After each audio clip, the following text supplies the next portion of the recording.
that's amazing. I mean, this getting this awareness, and what what I've learned from this, one of the things that I'm beginning to understand is that actually we're on the same side, men and women. There is no fight or battle going on. It's just that we're both believing in the wrong paradigm, and it's time to begin to understand that we should work together towards something better. Exactly. And yes, and for example, and here's another question for you. So if you say, okay, guys, they shouldn't play games, and then how would you say?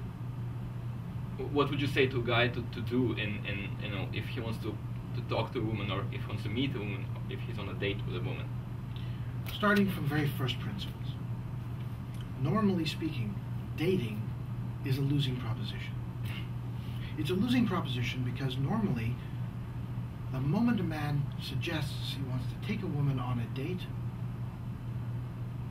the woman looks at the man and says, well, how does he stack up to what I came up with when I was 7, when my mother told me about what I was going to eventually meet.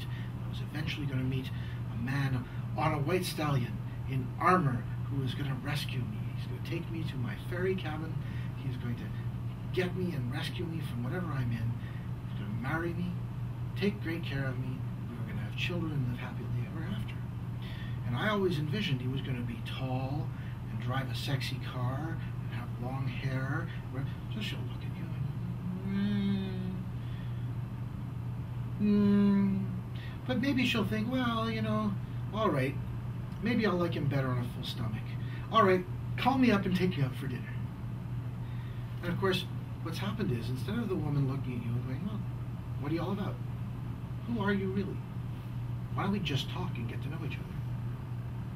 The woman goes out with you on this prearranged date, and she knows you're going to show up and start pitching yourself to her. So she goes into buyer mode. She knows you're going to be selling. So she listens with a grain of salt to everything you have to say, and she can tell whether or not you're saying basically the same things you've said to many other women before, because somehow you know what every girl is looking for, and you're telling her all the things that every girl is looking for, but they're not really what every girl is looking for. They're what the image of every girl is looking for. What the girls are really looking for is a man who likes himself, a man who's comfortable in his own skin, who accepts himself, appreciates women, particularly her, is prepared to lead them on adventures to things that they desire without needing to ask them what those things are. Every woman is looking for someone who will take the reins and lead them to where they want to go. Not in a domination sense, but in a decisive way.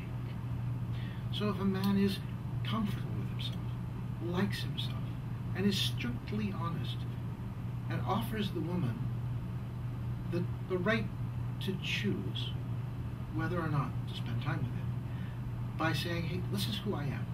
Either you like me, and we can make something happen, or you don't, and I accept that. Take me or leave me. When you get to that point, you've stopped playing games. At that point, it's just a question of whether you like each other. Yeah. But traditional dating, the girl thinks, well, I've heard this all before from lots of other guys. He seems okay. I liked some of the things he said. I'll let him take me out on another date, and he can try and impress me again. But if you're trying to be impressive, you're not actually being impressive. For the full interview, visit betterseduction.com.